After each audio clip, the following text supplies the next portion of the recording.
Pod naslovom Želim si, da bi bilo drugače, so mladi na natečaj poslali 56 pravih dramskih besedil.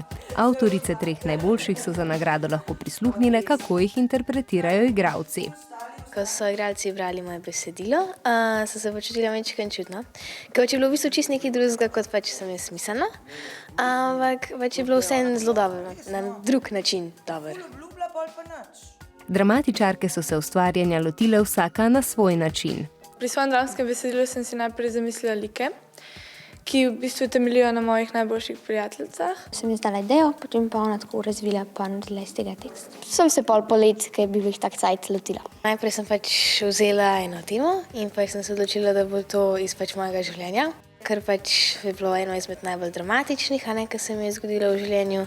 Dramsko besedilo pa ima posebno zgradbo, ki jo morajo avtorji dobro poznati. Dramsko delo vsebuje didaskalije, like, opis likov, različne prizore, pa pač kaj like govorijo.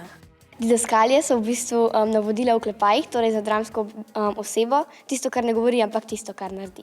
Na delavnicah pa so dramatičarke dobile tudi dobre nasvete, denimo: Se moraš držati tega lika, ta glavnega, ker če ga pol nekje vmes zgubiš, se tudi gledalci zmedejo. Tako je le še vprašanje časa, kdaj se bodo dela mladih avtoric iz papirja preselila na oder.